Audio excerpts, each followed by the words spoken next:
Hello everybody, thank you for joining us. Today we're going to we're going to sketch a hand, and in a certain reaching out but crunch position, something like that, but seen from this front angle, and it's sort of a challenging posture for a hand. A lot of crunching, a lot of perspective going on there. So let us get started. We're going to determine an area first to work with.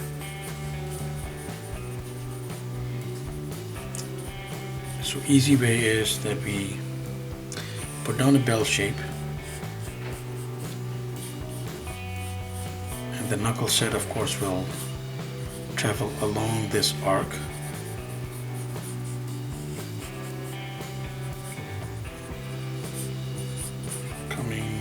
So let's give it a little curve there instead of a perfect bell shape, because this particular posture has a lot of contortion going on. And there's the wrist coming down. So you could actually bring this down a little more, but let's see how this flows. The easy way is to start off with the thumb area right here, and what we can do is of course the general direction of the thumb is coming toward the camera, sort of. So 1, 2,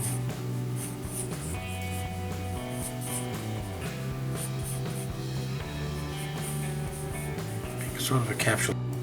So we can do rings here and go backward, and we've done the coil technique, but in this case of course we have to remember that the ring goes like this way until we can put the thumb down there, and there will be some what you call arcs here for the skin folds that are going to comprise the portion of the hand around the thumb. So let us put the thumb in place. Right, I guess we'll go somewhat like that and put it right around here. I did say it is a more challenging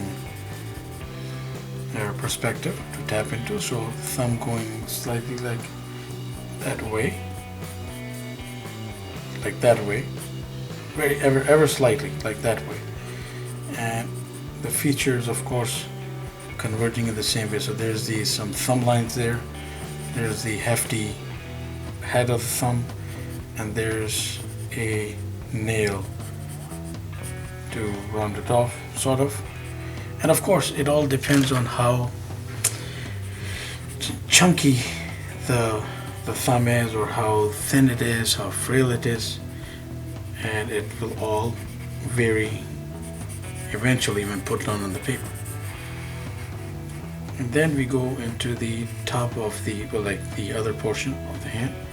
We have to make sure that we distance from the thumb the hand only as much. And now, even if we are basing this off an illustration, unless it's an assignment which requires the exact duplication of the proportions, there's always room to change things a little bit. Sometimes if it is a nagging thought, and sometimes you might think that when we are rendering this illustration, I think it might be better in one certain way to show rather than another. So it really depends. And then we have now this portion here. Of course the middle of the hand is here, and we will go and start our knuckle set right around here. Although we put the arc primarily there, we might end up there, but I think it's better to start somewhere here to begin this crunched position. 1, 2, 3, and we keep it more open, 4. And here now 1, 2, 3, 1, 2, and 3. Then we come a little inward, 1, 2, 3. There's a lot of foreshortening that's going to happen here around this. And 1, 2, 3. That guy will be crunched the most. We'll start in this case with this guy here. So we have some, so this is the coming downward a little bit, and we have some rings that we can again work with. We also always maintain that we can put in sausages for the fingers, and they really work. But in this case there's no hint of a sausage because the finger is we're showing it at such a foreshortened degree that it's just a bunch of curl shapes like that, going deep into the hand right here. And there's the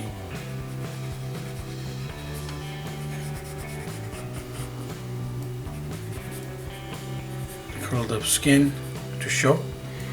And then over this guy pretty much, because we put this guy coming here, and so we'll go 1, 2, and I guess 3.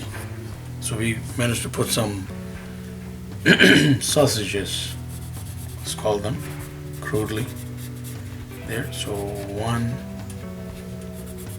2, and 3. I think it's working thus far.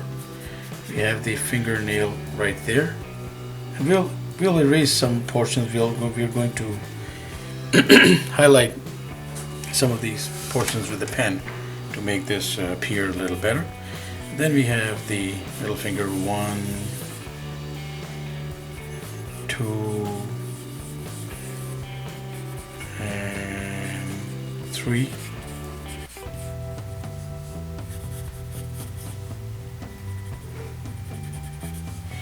And this guy is probably going to go into him again. And 1, 2. Now you have to remember that this thing is like that. So that one is already shifting a bit that way, and this is shifting, it has to shift even more. And the way to do that is just like decrease the size of the finger if you want, but also decrease the size of the rings. Like if they're not as extended, we will know that okay, we're looking at it from that particular perspective. So here's the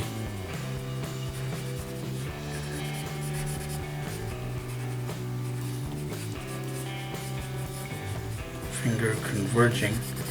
We have to bring certain things down, I think. So we have to increase the size of the middle finger here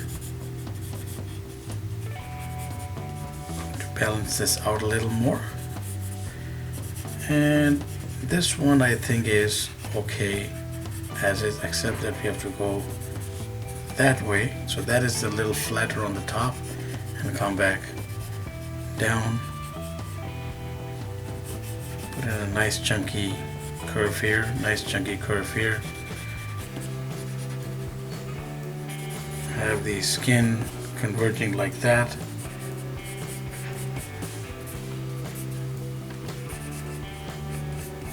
Have the thumb streamlined a bit. This thing is very essential here, this little ridge going into the thumb seams. And then of course these few lines are very, very important to make it appear more balanced out. There's the wrist, and there's some more hand lines there. And of course here we'll be able to see this thumb from that angle, and the nail from that angle, and we'll see more of the nail here at that angle. Now let us please allow us to put down a pen here so that we can see the breakdown a little better. Actually, perhaps a fatter marker will be more instrumental. Of course, we are not to forget the finger lines, how many creases we need, in which place. It's all very, very crucial to getting the thing as expressive as possible.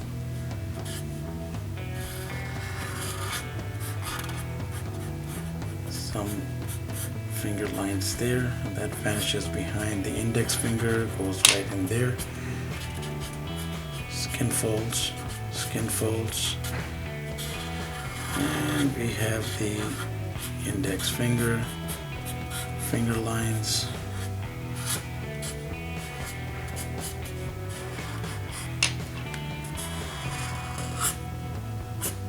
So we can see this like more clearly now. Now with our own effect, we can also have indents and tones define this further. What that means is that I'll illustrate in a second. Now, for instance, the thumb is here, and if you want to add some more expression, we could go like that here with the tones. Gives the sense of a little indented structure right there. And of course, all these other tones are going to be set more deeper. And we're trying to like go with a very subtle approach here, so as not to convolute the illustration like too much. We could also go, if we're doing a crosshatch, if it was a pencil, and we'll illustrate that in a second. So if it is a pencil, it'll be different. But with this crosshatch, if you're using a pen or a marker, we'll have, ideally it would be good to have a different practice like going. So we illustrated that much with that marker, but of course if it was the pencil, we're talking about smoother, more how should I put it, more malleable set of line work that mixes, blends in deeper than crosshatch inks will. So right now, putting some tones into the fingertips, trying to go heftier under the folds or wherever the finger falls more acutely into the other components of the hand, like here. So a little darker right there, fading out.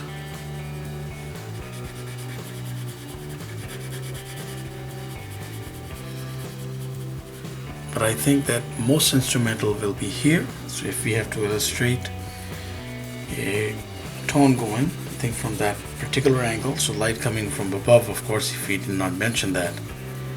Of course, around the bulge of the hand, we will have nice smooth tone that fades out both ways, fades out both ways. And of course, we will enrich the illustration depending on what purpose this is for with our skin folds, creases, hand lines, whatever you want to call them.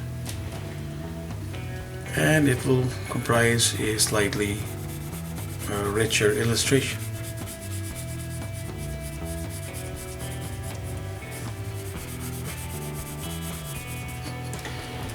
So there we have it. Please do try out like your own like different positions. You could like model your own hand for this. It's essential anatomy exercise, particularly for the hands.